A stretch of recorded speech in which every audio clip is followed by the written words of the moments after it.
Data आपके सामने 10 साल में, तो कोई ऐसा नहीं होता है कि इन्वेस्टमेंट तुरंत मिल जाता है, लेकिन हम लोगों को लेटर ऑफ इंटेंट मिलता है कि हम करना चाहते हैं। फॉर एग्जाम्पल यहीं आप देखेंगे तो MOU सेरेमनी हम लोगों के झारखंड में होता है, तो जितना MOU हुआ सब लोग तो इन्वेस्टमेंट नहीं करते, बट MOU होता है तो आपको इन्वाइट करते हैं। तो MOU स्टेज में जरूर तो ऑफर जो आपको मैंने बोला वो आपको एहसास है कि इस साल कोई इंडस्ट्री यहाँ आएगी? जरूर जरूर जरूर हम पूरा प्रयास करें, हम लोग की ड्यूटी है, उद्योग विभाग का काम ही है। सर कितनी कंपनी है जो हामी भरी है कि झारखंड में हम निवेश करना चाहते हैं? अभी 2 कंपनी का लिटरली हम लोगों को एग्जैक्ट डॉलर अमाउंट के साथ आया है। रिमेनिंग 7 कंपनीज के साथ हम लोगों का चर्चा चल रहा है। जैसा आप जानते हैं कि अभी हम लोगों के पास भी झारखंड में MOU करने के लिए कई सारे देश के कंपनी भी आ गए। हम प्रयास करेंगे कि उनके साथ भी हम MOU करें। हम उसको बहुत आगे नहीं लिंगरिंग करेंगे, हम जल्दी ही उसको लेना चाहते हैं, क्योंकि हम भी जानते हैं कि 5-6 महीना जब हो जाएगा वो भी इंटरेस्ट छोड़ देंगे, कोई और राज्य वहाँ जाएंगे तो वो उनको इन्वेस्टमेंट लीड पकड़ेंगे। तो हम लोग प्रयास करेंगे फास्ट। सर भूमि अधिग्रहण जो है सबसे बड़ी समस्या है, इसके लिए सरकार ने क्या तैयारी की है? आप लोग गए हैं वहाँ, तो उससे पहले तो आपने वर्कआउट किया होगा, तो सबसे बड़ी समस्या जो है सर वो भूमि अधिग्रहण है। मैं बताता हूँ,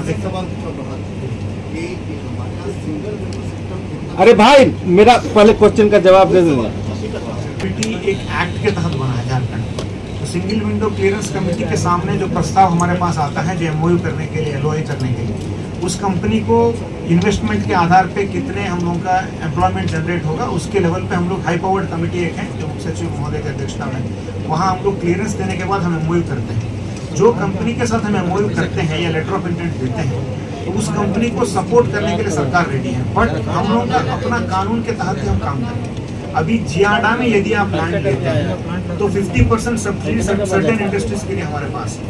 यदि नहीं है तो जियाडा से आपको सशुल्क आपको जमीन देना पड़ेगा।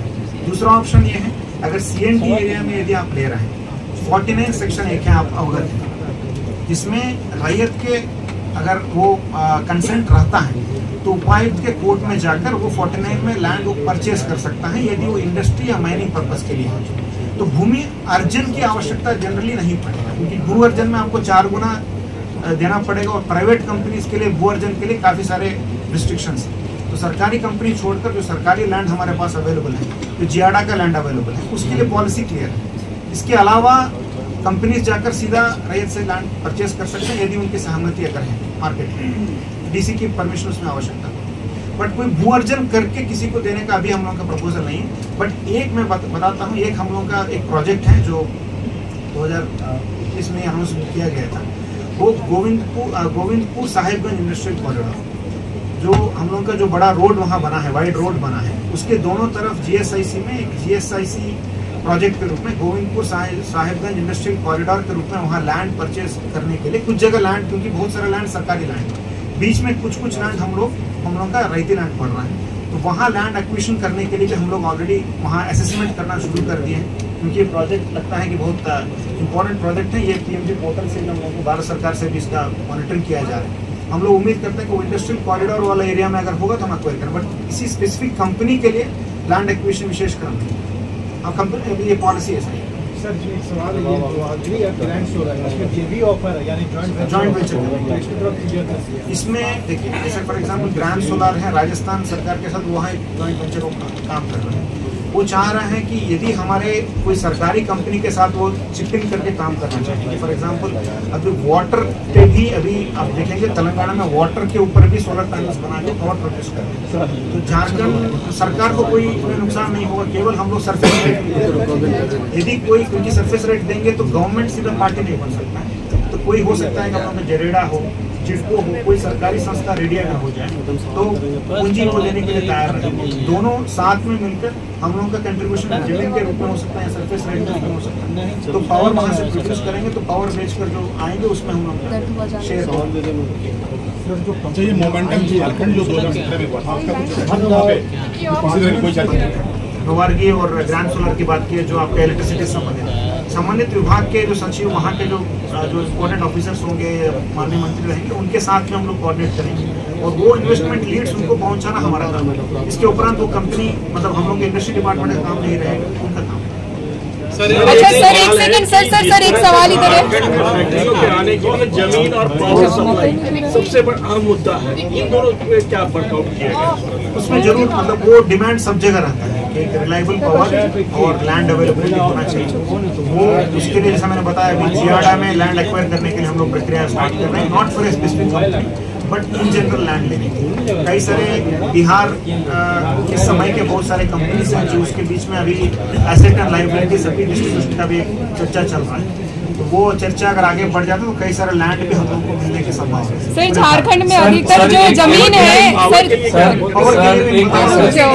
इंडस्ट्री चाहे आदित्यपुर इंडस्ट्रियल एरिया की बात की जाए, कई सारी कंपनियां पावर सप्लाई के कारण बंद हुई है, इस समस्या को कैसे सॉर्ट आउट? जरूर उसमें एक्स्ट्रा सबस्टेशंस बनाने के लिए और स्पेशली इंडस्ट्री के लिए डेडिकेटेड पावर देने के लिए कार्य चल रहा है।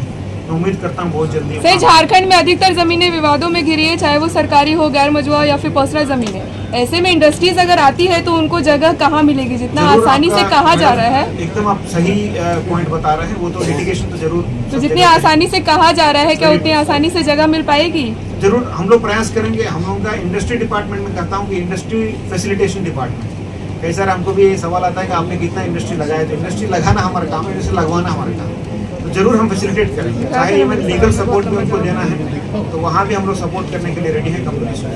सर आपने FDI रेशियो 8 इयर्स का जो दिया है, इसमें 2019-20 में झारखंड में FDI आपने 1852 USD मिलियन आपने दिखाया है, और आगे के 3 साल और पीछे के जो 4 साल हैं उसमें 10 मिलियन से भी कम है। तो ये जो 2019-20 में इतना ज्यादा ग्रोथ था, इसका रीजन क्या था?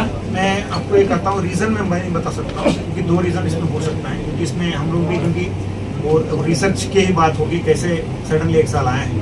2019 में कोल में FDI का लिबरलाइजेशन पॉलिसी इंडिया में आया, that could be one reason. क्योंकि हमको जो जानकारी DPIIT के द्वारा मिला, क्योंकि ये डेटा स्टेट लेवल पे नहीं है, क्योंकि फॉरेन करेंसी जब ट्रांसफर होता है RBI इन्फॉर्म्स DPIIT, तो DPIIT से ही भारत सरकार से हम लोग को मिलता है। उनसे प्राप्त सूचना के तहत ये मेटलर्जी इंडस्ट्री में आया है, दैट इज माइनिंग। और 2019 अक्टूबर में आप देखेंगे तो कोल लिबरलाइजेशन पॉलिसी भारत सरकार ने लाया, जिसमें कोल में 100% FDI विदेश से ला सकते। तो संभवतः कोई कोल माइन ऑपरेशन में कोई किसी कंपनी ने जॉइंट वेंचर किया होगा किसी फॉरेन कंपनी। ये आपने कहा विजिबिलिटी कम है, फर्स्ट टाइम गए तो ये फॉलो विजिट भी होगा और भी कंट्रीज को प्रपोज कर रहे हैं आप लोग अप्रोच करने के लिए। ये युग है आर्टिफिशियल इंटेलिजेंस। अभी आपने थोड़ी देर पहले कहा कि चैम्बर के लोग वो कह रहे थे कि हम चैम्बर के लोग से आपसे मिलेंगे। यहाँ के चैम्बर के लोग की प्राथमिकता क्या है आपको पता है? वो गवर्नर के पास कुछ दिन पहले नहीं 1-2 दिन पहले गए कि हमारी जान बचाओ, या हम यहाँ पर भी सुरक्षित नहीं। आपके यहाँ पर जो पॉलिटिशियन है वो जब सत्ता में रहते हैं तो जन जमीन की बात की बात है, यहाँ पर आपस में प्रेम। एक अडानी है जिसने अपना प्रोजेक्ट बनाया है, उसको जितनी तकलीफ आप लोग दे रहे हैं, आप ही के लोग, ये बेचारा का पसीना छूटा रहा है, ये सब कुछ छोड़ करके मुख्यमंत्री से मिलने तक है।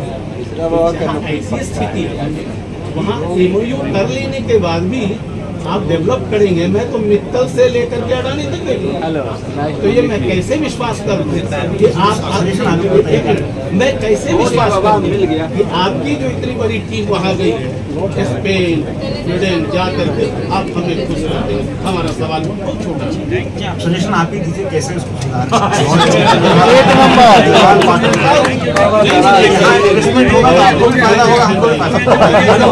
हमारे सवाल का मेरा बेटा को नौकरी मिलेगा, आपके बेटा को हमारे फ्रीक्वेंसी बढ़ेगा क्या आप लोग का जो ये है ना विजिट्स का, ट्रिप का knowledge? This was a knowledge trip and ये सेड कि ज्यादा से ज्यादा ट्रिप चाहिए ताकि आपका विजिबिलिटी बढ़े झारखंड का। तो ये फॉलो अप भी करेंगे क्योंकि ये अगर आपको इन्वेस्टमेंट लाना है तो ये रेगुलर फ्रीक्वेंसी पे होना चाहिए। जरूर फॉलो अप होगा, क्योंकि अगर आप देखेंगे तो अभी एक्सपो भारत सरकार का लेटर हम लोगों को अभी मिला है। इसमें एक्सपो हो रहा है जापान, उसमें कई सारे राज्यों को उसमें पार्टिसिपेट करने का मौका मिला। ऑलरेडी कई सारे राज्य वहाँ के मुख्यमंत्री महोदय भी वहाँ ट्रिप के लिए प्लान किए हैं और वहाँ जापान ओसाका में जो एक्सपो होगा उसमें 5 साल में एक बार वो इवेंट होता है। पिछले बार 2020 में हुआ, इस बार 2025 में हुआ।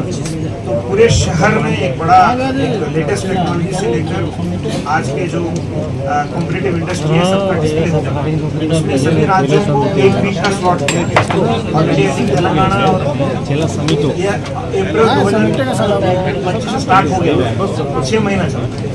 उसमें सभी राज्यों का अभी बुकिंग भी हो गया, हम लोग अभी थोड़ा हम लोग को डेट अभी मिला है, तो हम लोग उसमें आगे बढ़ेंगे क्योंकि दूसरा राज्य सब आगे बढ़ रहे हैं उसमें, हम लोग को भी जरूर उसमें पार्टिसिपेट करना चाहिए। हाँ, एक और व्यवस्था है उद्देश्य बताता हूँ, जैसे इनका भी कहने की बात रेस्पेक्टेड हम लोग को ये भी रेज किया है कि कैसे आप फैसिलिटेट करेंगे, कैसे आपको उम्मीद रखेंगे जो कंपनीज जो आपके साथ भी बात की है, क्या वो फिर झारखंड आएंगे तो उनको वो रिस्पांस मिलेगा, उनको कैसे उनका समस्या समाधान करेंगे। काफ़ी इंपॉर्टेंट पॉइंट है, इसी में मैं आपको कहना चाहता हूँ कि माननीय मुख्यमंत्री महोदय डेलीगेशन के सदस्यों से बात करके वहीं एम्बेसडर महोदय के सामने एक कमिटमेंट भी दिए कि यूरोप के लिए एक अलग सेपरेट डेस्क भी हम लोगों के इंडस्ट्री डिपार्टमेंट में रहेगा, एक नोडल ऑफिसर भी रहेगा।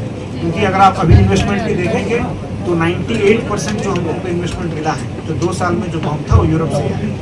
इसीलिए हम लोग मतलब अक्सर सोचते हैं कि यूएस से आएगा, कनाडा से आएगा, ऑस्ट्रेलिया से आएगा, but incidentally it so happened हमारे कंपनीज या उनके जॉइंट वेंचर्स में कहीं ना कहीं लिंक्स यूरोप तक पहुंचा। इसीलिए यूरोप के लिए प्रत्येक डेस्क भी प्रत्येक ऑफिसर